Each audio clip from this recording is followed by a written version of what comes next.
Continuamos con nuestra antesala a nuestra vigilia de 24 horas. Esta vez quiero que conozcan a Natusa, una vidente italiana que tuvo varias experiencias sobre el purgatorio. Natusa nació en Parabati, un pequeño pueblo italiano. Su padre fue Fortunato Ébolo. A ella le pusieron el nombre de Fortunata por su padre, pero siempre la llamaron Natusa, que es el diminutivo de Fortunata. Antes de nacer ella, su padre emigró a trabajar a Argentina con esperanzas de volver, pero nunca más volvió ni mandó a su esposa una carta o un telegrama. Su madre se llamaba Filomena María Ángela, aunque normalmente la llamaban María Ángela. Era analfabeta y al nacer Natusa, cuando ya no estaba el padre, tenía 19 años. Natusa creció sin el cariño paterno. La madre tuvo que dedicarse a trabajar para sacarla adelante, pero tuvieron que vivir en una situación de extrema pobreza. Natusa Ébolo nació el 23 de agosto. Poco a poco, Natusa fue creciendo, cuidada por sus abuelos, mientras su madre iba a trabajar al campo para ganarse la vida. Desde muy pequeña, dicen los que la conocieron, tenía un carácter bueno y paciente, un rostro inteligente y dulce, y en sus ojos una belleza y serenidad que duraron toda la vida. Desde los 5 años tuvo que cuidar a sus hermanitos más pequeños, con los cuales pasaba mucha hambre. Algunos vecinos todavía recuerdan que ella se iba al horno de pan del pueblo, esperando de pie, a veces con frío, a ver si el dueño le regalaba algún pan que hubiera sobrado del día anterior. Por cuidar a sus hermanos, nunca fue a la escuela y toda su vida fue analfabeta, sin saber leer ni escribir. Tampoco asistió a clases de catecismo. Nos dice Ana María, la hija de Natusa: desde niña se le aparecía a la Virgen María y pensaba que a todos les pasaba lo mismo. Por esto le habló un día al párroco don Clemente Silipo, quien no le dio importancia y le hizo entender que eso era un don reservado a unos pocos y que debía guardarlo en secreto. En ese tiempo se dedicaba a tiempo completo a cuidar a sus hermanitos Domenico y Antonio, y por las tardes recibía la visita de un niño bellísimo que se sentaba con ellos y jugaba con ellos. Después, de improviso, se levantaba y se iba sonriendo. Al principio no sabía quién era ese extraño amigo, pero con los años pensó que era el niño Jesús.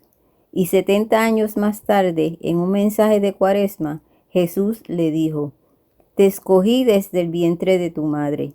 Me enamoré de ti cuando eras niña. He jugado contigo como un papá de la tierra.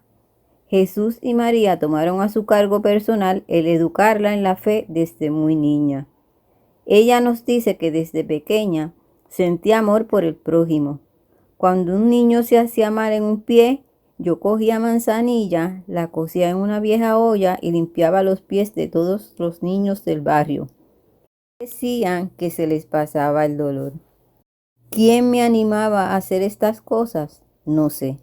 Alguna alma del cielo. También iba al campo a coger hierbas curativas como el suco, y con el agua hervida de las hierbas curaba incluso a adultos, especialmente de conjuntivitis y otros males de la vista. En 1932, a los 8 años, recibió la primera comunión. Sintió su boca llena de sangre y tuvo miedo porque pensaba que había masticado la hostia y había cometido un grave pecado. Al final de la ceremonia, corrió a la sacristía y le contó todo a don Clemente Silipo, el párroco. Este vio su boca llena de sangre y después con dulzura le puso la mano sobre la cabeza y le dijo: hija mía, te has mordido la lengua. Estate atenta para otra vez. Al regresar a casa, me miré al espejo y todo dentro de la boca estaba perfecto y normal. Por ello sentí un sentimiento de culpa durante un largo tiempo, creyendo haber masticado la hostia. Con sus 10 años, Natusa le pidió algo muy especial a la Virgen. Era la gracia de poder alejarse de la casa materna, ser liberada del mal que la rodeaba, viendo que su inocencia podía ser manchada. Ella quería ser toda y sola para Jesús. Algunos dicen que la petición a la Virgen se podría referir a la salvación del alma de su madre, que llevaba una vida desordenada debido a sus necesidades materiales. De hecho, en ese año, 1934, su madre fue llevada presa por haber robado un gallo que se había escapado del gallinero vecino y había llegado a su casa. Ella no dudó en matarlo de inmediato y cocinarlo para sus hijos, pero alguien la vio y la denunció. Al ir su madre a la cárcel, la propietaria de la casa sacó a Natusa y a sus hermanitos y los echó a la calle, tirando por la ventana las pocas cosas que tenían. Natusa recogió lo que pudo y con sus hermanitos encontró refugio en una galería de la parte exterior de un edificio del centro histórico de Parvati. Allí se quedaron en la penumbra con sus pocas cosas a los pies. Aquella tarde era la del tercer domingo de septiembre y en Parvati tenía lugar la procesión de la Virgen Dolorosa. Natusa le pidió ayuda a la Virgen y escuchó: «Ánimo, te haré encontrar casa».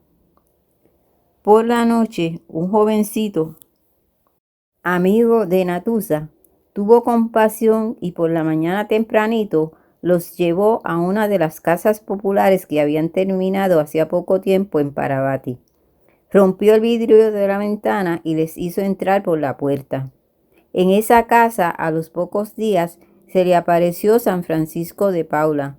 Ella lo confundió con uno de los frailes que iban por las casas pidiendo limosna y le dijo que no tenían nada porque eran pobres. Pero el religioso, algo flaco y con barba, la miró con ojos de dulzura y le respondió con una sonrisa: «Soy yo el que voy a hacerte un regalo. Dentro de 3 días tendrás la gracia que pides». La gracia era que saliera su madre de la cárcel. A los 3 días exactos, su madre salió liberada de la cárcel. A los 11 años, Natusa hizo su primer viaje en bilocación a Argentina. Se presentó en espíritu a su padre, a quien solo conocía por fotografías. «Soy Natusa, tu hija. Me ha traído mi ángel custodio, no sé cómo». El padre de Natusa nunca reconoció los extraordinarios dones de su hija.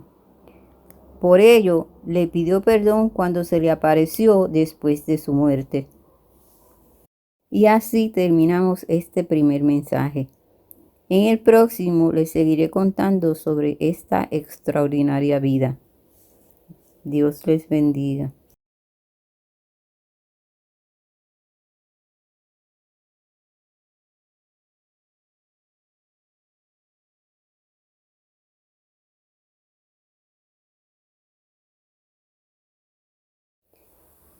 Natusa como empleada doméstica.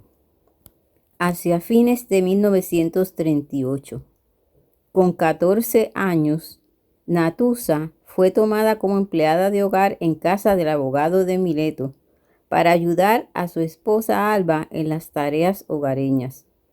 Durante algunos meses todo fue normal, trabajando bien, siendo buena y de confianza. Le confiaban las llaves de la puerta y la llave de la caja del dinero, y nada hacía presagiar los extraordinarios fenómenos que iban a suceder. A principios de junio de 1939, Natusa comenzó a presentar ausencias como si fueran pérdidas de conciencia, semejantes a desvanecimientos. Apenas volvía en sí, decía que había visto a la Virgen o a Jesús. En esos casos se ponía a hablar sola, fijando la mirada extasiada en un punto de la habitación delante de ella. A veces se arrodillaba e invitaba a los presentes a arrodillarse para adorar a Jesús, diciendo: "Ahí está Jesús, qué bello es", creyendo que los demás también lo veían y admirándose cuando le decían que no. Veía a Jesús vestido de blanco y a la Virgen bellísima, rodeada de luz y de flores luminosas. Además de Jesús y María, decía que veía también ángeles en forma de niños luminosos. Además de ver a la Virgen, a Jesús y a los ángeles, Natusa comenzó a ver junto a sí a personas de aspecto totalmente normal, a quienes dirigía la palabra, y eran difuntos. Al principio sentía miedo, se ponía a llorar y contaba estas visiones a la señora Alba, que era un poco escéptica sobre estas cosas. Pero Natusa empezó a describirle a las personas que se le presentaban cómo vestían y las palabras que le decían, incluso manifestándole su nombre y apellido. Algunos se identificaban como parientes de Alba o de su esposo. A veces eran personas desconocidas para ella e incluso para los señores. Poco a poco se acostumbró a estas visiones de diferentes difuntos hasta el punto de establecer con muchos de ellos una relación de amistad. Pero la señora Alba tenía miedo de que su casa estuviera invadida de espíritus. La hizo bendecir expresamente por el padre Antonio Albanese, canónigo de la Catedral de Mileto. Pronto la noticia de los fenómenos extraños que sucedían a Natusa se propagó y llegó incluso a las autoridades religiosas. Esto no parecía ser cosas de espiritistas, ya que los difuntos invitaban a la oración, a la confesión, a la comunión y a la penitencia para conseguir la salvación. Una tarde, hacia las 9, la señora Alba y su esposo Silvio, mientras estaban cenando, fueron advertidos por la otra empleada más antigua de la casa que Natusa se sentía mal y estaba acostada. Los dos esposos se pusieron a hablar sobre qué podían hacer con aquella jovencita y si debían tenerla, a mejor mandarla a su casa. Silvio propuso invitar a una pariente de Natusa y hospedarla en casa para que cuidara a Natusa enferma. Terminada la cena, Alba se acercó a ver cómo estaba Natusa y la encontró llorando. La joven explicó: "Ha venido una señora robusta, vestida de negro, que me ha dicho: soy la madre de Alba. ¿Sabes qué han dicho ahora mi hija y el abogado? Que te pondrán en una habitación para que te asistan los tuyos. Mi hija está enferma, no puede cuidarte. Señora, ¿no me quieren más y me mandarán fuera?". La señora Alba, conmovida, le aseguró que no. Al día siguiente, Natusa, refiriéndose a la visión de la tarde precedente, le preguntó por qué su mamá habla con una voz ronca. La madre de Alba, Rosa Macri, había muerto algunos años antes en Polistena de un tumor en la garganta y a causa de ello hablaba con voz alterada, ronca. La señora Alba excluyó totalmente que Natusa hubiera podido oír su conversación con su esposo y también excluyó que algún otro le hubiera informado sobre su madre. Enseñaron una foto de la señora Rosa en la cual reconoció a la difunta. Un día estaba hablando con la Virgen mientras la señora estaba detrás de la puerta escuchando. Ella decía a la Virgen: "¿Me dice que la señora está detrás de la puerta escuchándome? Ella está en su habitación, pero estaría muy contenta de poder verla".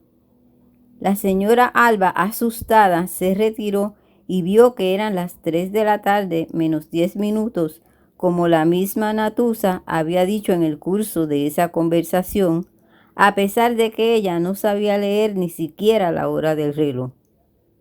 Otro día entró en la habitación de los niños de la familia y vio 3 personas, un joven, una señora y una niña sentados en la cama. Ella les dijo que fueran a sentarse al salón, pero ellos le dijeron que eran difuntos.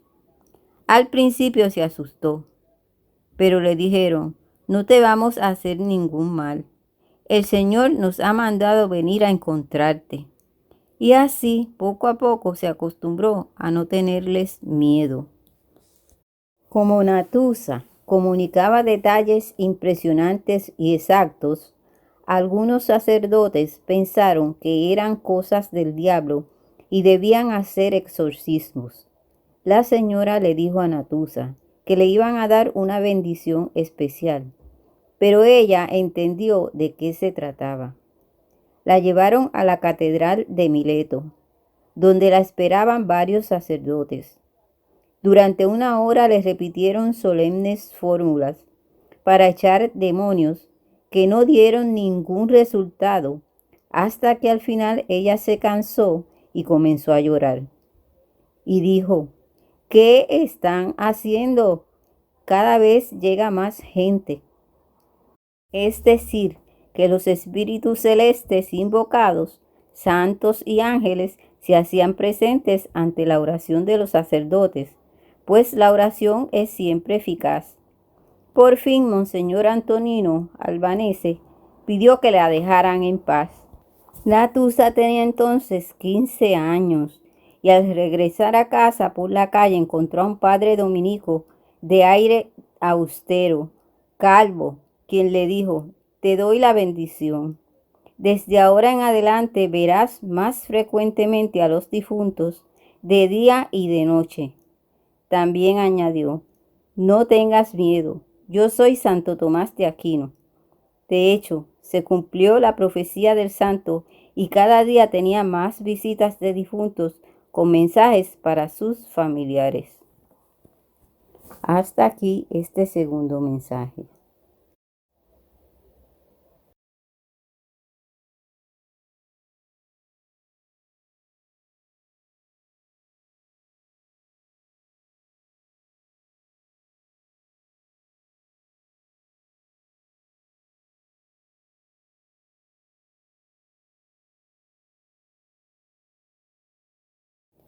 Cuando tuvieron lugar las primeras manifestaciones extraordinarias de Natusa, el obispo de aquel tiempo, Monseñor Paolo Alvera, fue informado de inmediato y encargó al arcipreste de la catedral, Monseñor Francesco, ir a interrogar a la joven y estudiar el asunto.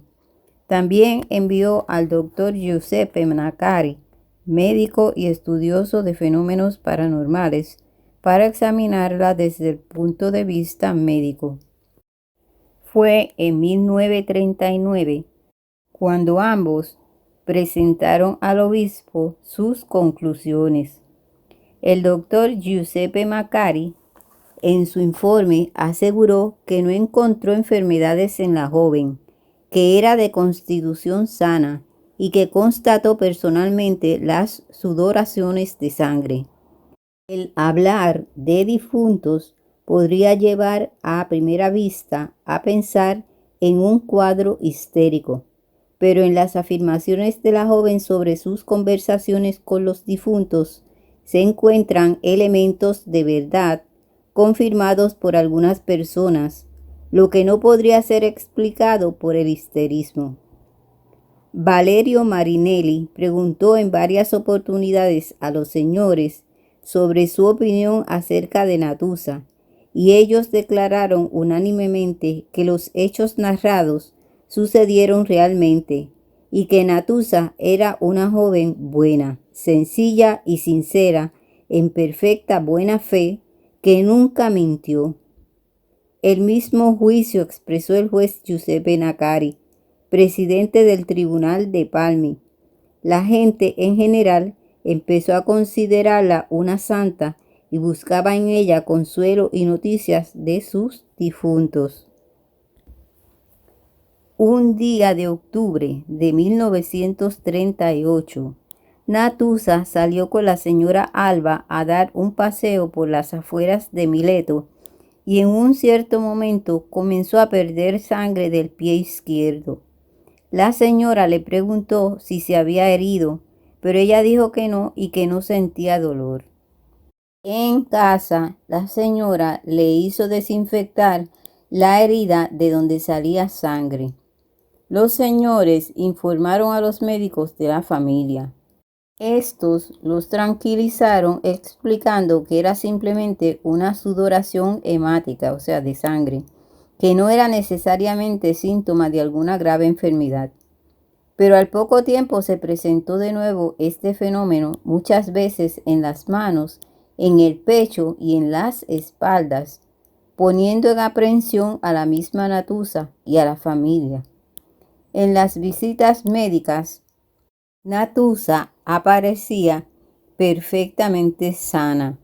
En ese mismo tiempo comenzó a soñar con una persona difunta de nombre Francesco Rizzo, que había conocido tiempo atrás en Parvati. Este difunto le hablaba en sueños y le predecía cuando tendría sudoraciones de sangre. Más de una vez, Natusa refirió el sueño a su patrona, quien pudo verificar que efectivamente, tal como le había sido predicho, venían luego estas sudoraciones. En 1939, el fenómeno no fue solo la pérdida de sangre, sino que en pañuelos o telas con las que Natusa se secaba la sangre aparecían figuras y escritos sagrados, imágenes de Jesús y de la Virgen, textos de oraciones, coronas de espinas, cálices y hostias. Los escritos a veces eran en latín o francés, inglés, alemán, griego o arameo, lo que no se podía explicar en una joven analfabeta. Esto ocurrió por primera vez cuando la joven recibía el sacramento de la confirmación. Esto no dependía de su voluntad, ya que ella no podía provocar la sudoración ni impedirla. El 14 de agosto de 1943, Natusa contrajo matrimonio con Pasquale Nicolao. La joven esposa, además de atender la casa, se sentía llamada a ayudar al prójimo en todo lo posible. Ella, al principio de su matrimonio, no se sentía digna del amor de Jesús, pero el mismo Jesús le dijo: te he querido siempre y te querré más si cumples bien tus deberes de esposa y de madre. Ella supo cumplir sus deberes de esposa y de madre aún en medio del extraordinario apostolado que realizaba entre tanta gente que venía a visitarla todos los días. Y hasta aquí la narración de la extraordinaria vida de Natusa Évolo. Dios me los bendiga siempre, siempre, siempre.